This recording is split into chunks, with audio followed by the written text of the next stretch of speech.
Hello, and thank you all so much for joining us again today. We are blessed and honored to have Bruce Fain with Turtle Creek Financial Group back with us once again for part 5 of our 6-part series. But before we go into that, I do want to take a moment and thank our sponsors, Merchant Masters Job Performance with their Job Fit Report, Turtle Creek Financial Group, Exiva, and McGraw Capital Partners. Without them, our vision of supporting the small business community nationwide would not be possible. So thank you to each and every one of these individual entities. And with that, Bruce, tell us a little bit more about what we're in store for today. Well, today what we're going to talk about is estate equalization. Uh, and we're going to look at how that as you begin your practice and your entrepreneurship, it's so important to put in the proper procedures, practices, and things like that so that when you get to estate equalization, at the end of your entrepreneurship, maybe to pass it on for one reason or another, that you put in place the proper things to facilitate that financially. I love it. I can't wait to hear more about it. Let me know when you're ready to pull up your presentation. Ready to go, John. Excellent. Well, it's on the screen. Take it away. All right. Well, as always, we're going to talk about economic reality and your personal economy. And today we're going to look at planning for your heirs. Okay. And we're going to look at estate equalization, money at work. And basically, what we're going to talk about today is your enterprise. We're going to talk about the 4 key areas that we work in and the importance of those areas and the importance of indemnifying your business against loss of a key employee, the importance of retaining a key employee, how important it's always been to have a properly funded and worded buy-sell agreement, how necessary it is to have an income replacement and retirement income plan put in place, and how that benefits estate equalization and legacy for your family and heirs. So basically what I'm saying is we address these areas, key employees and partners, to protect these areas that are near and dear to us all. And today we're going to talk about family and heirs, and we're going to talk about estate equalization. What we're able to bequeath to our heirs is often the result of planning we've done for our business continuity or the residual of our family planning, survivors, resources, and residual retirement assets. The common challenge for business owners is the equalization of their ultimate estate between children in the business and children outside the business. Often the question may become more challenging by determining actually what's equal and what's actually fair to all parties. Let's take an example. You have a business valued at $3 million and you have 3 children. One is a daughter. She's worked in the family business all her life. The other 2 are sons and they've pursued other professions.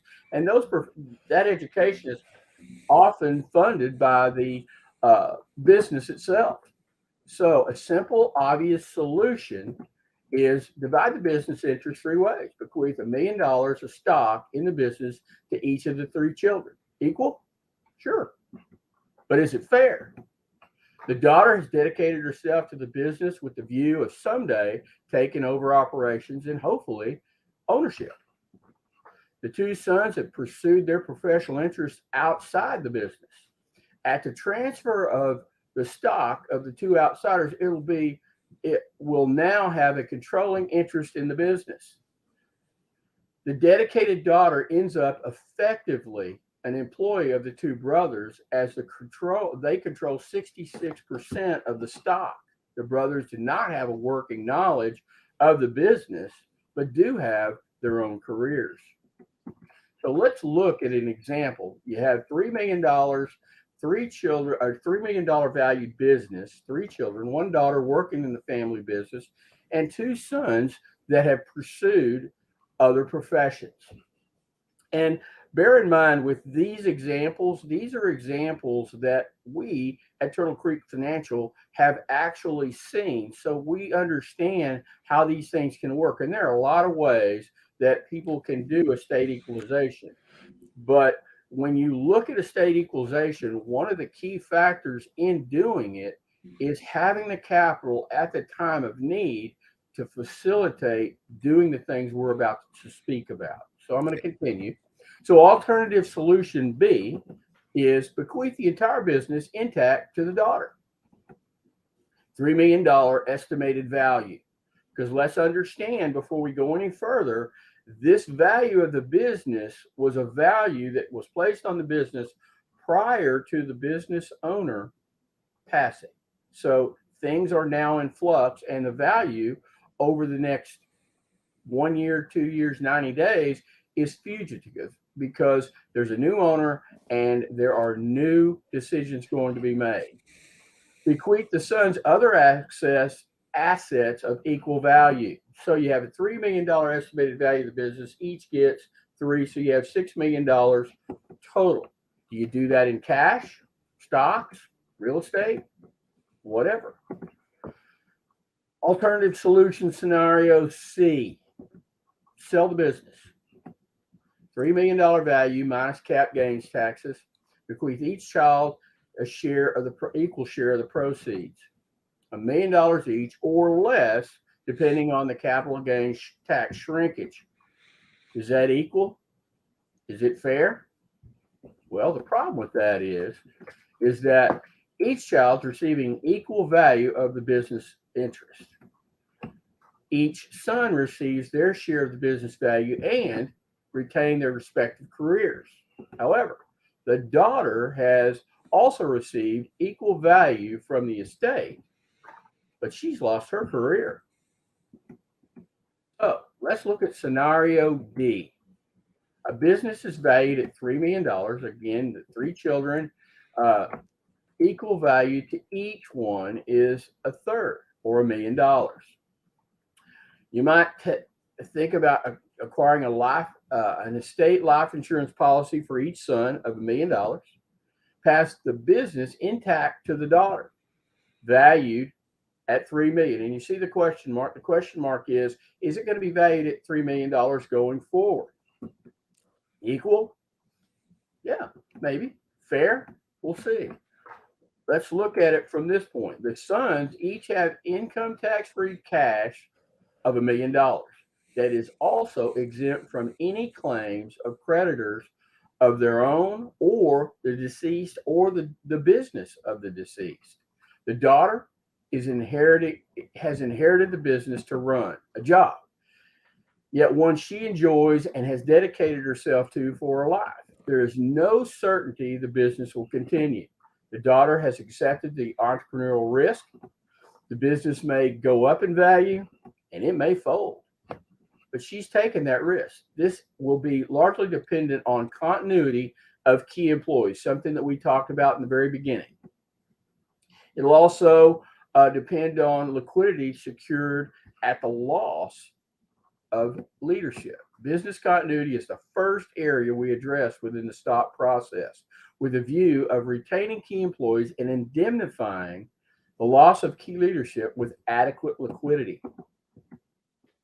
Scenario D, business value is $3 million. The daughter, she gets 100% interest in the business. So she is in control, and the value at this point is fugitive because new ownership.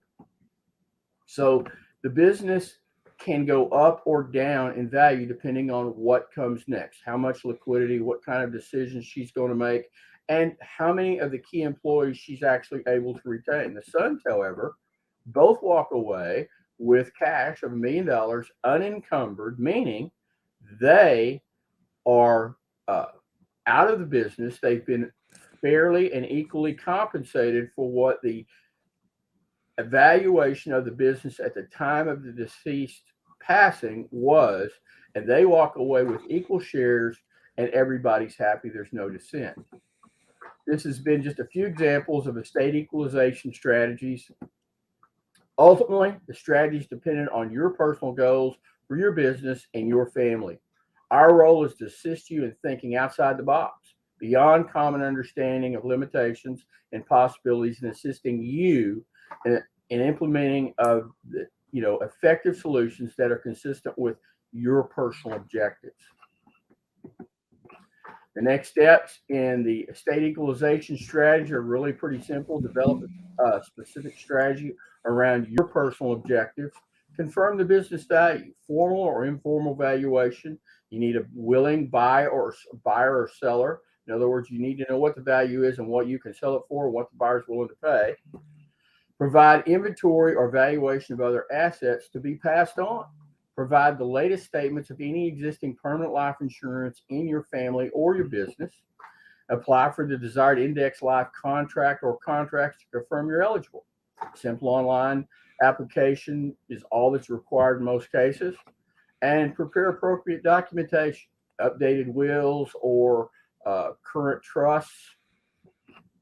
Understanding that Turtle Creek Financial Group is not a law firm and does not provide legal services. Turtle Creek Financial Group will make sample documents available to you and your attorney, as well as provide guidance to the attorneys and document implementation relative to insurance contracts. We have subject matter experts, non-practicing advanced planning attorneys available as needed to assist local counsel.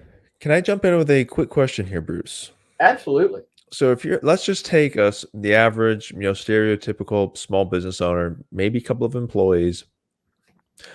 When do they kind of start looking at this type of thing, and when is it most pragmatic? I mean, in this example, it's kind of like the original business owner has passed away. Obviously, this is something that you want to get on top of before that point in time comes, because otherwise, like some of your other seminars, you run into some serious issues. When should this thing really be looked at for that small business owner? Well, that's a great question, and the answer is what we look for is in the first 5 years. And the reason I say that is because there are several ways to accomplish estate equalization, and I'm sure you're aware of this. We're giving you an opportunity to look at self-funding, but we've found that using the life insurance funding mechanism is the least invasive and most cost effective way. And normally, what you want to do is in the first 5 years of your business development, you want to implement these things, because you're also going to want in the first probably 24 months, once a business owner starts to see that the business is getting traction and you're putting the legal framework to form the business up. This is one of the first things, other than buy sell, that you're going to want to do along with the key employees. Because when you talk about this basically goes back to the beginning, John, when you look at key employees. Because what we're doing here with this, if you look at it retrospectively to what the STOP program is all about, is this is going to be able to fund with the indemnification of loss of a key employee with regard to loss of leadership. It could funnel money in, because there are two ways with personal, not personal, but with indemnification, which a lot of times you can use different types of insurances to accomplish that. You can use a permanent, you can use term, whichever. Retention is not as important here because you have the owner that we're talking about.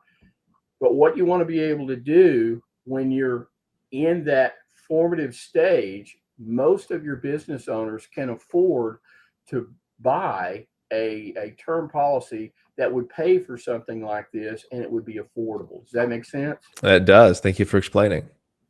Now you can buy, John, just FYI, you can actually there's a way to structure a permanent check that a term permanent combination or hybrid policy that you can put together. Now I'm not advocating for this. I'm saying it is there, and what it does is it gives you a more secure long-term look at doing what we're talking about without having to worry about that 20 or 30-year renewal, where we know that term insurance is very, very expensive at 30, but at 60, it goes up. Right. exponential way. So if you look at these things, you want to look at all the aspects of how does this best suit me? How can I afford it now to make sure I've got it?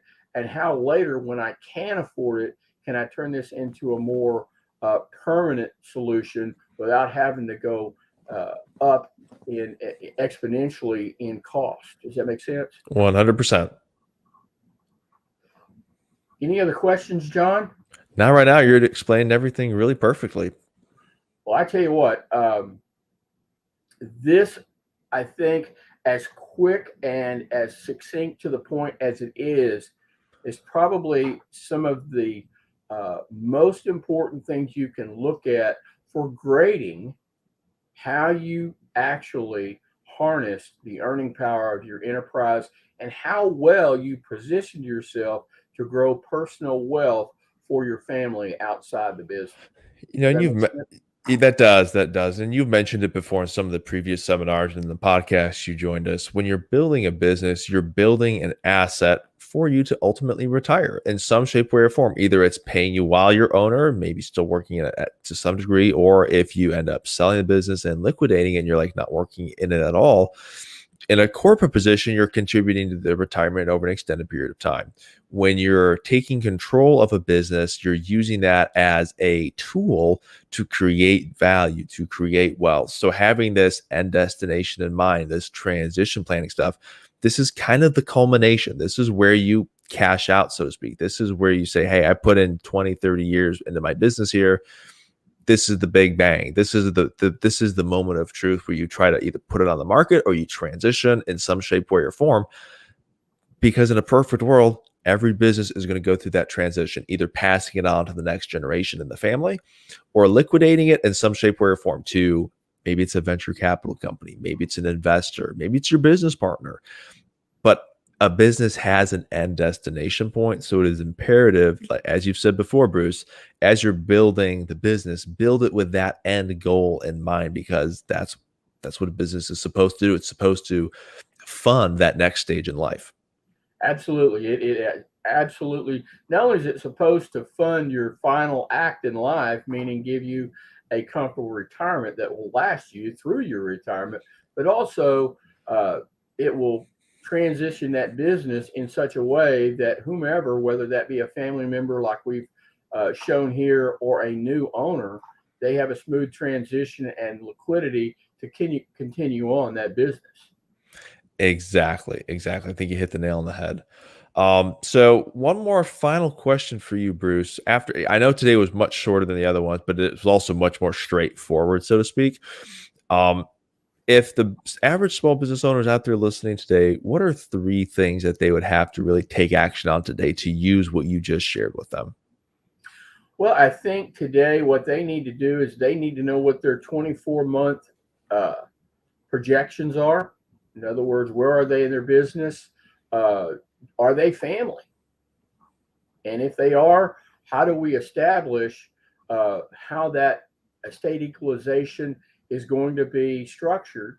And then they need to look at what their options are with regard to going out and finding the funding mechanism for this particular part of their business strategy.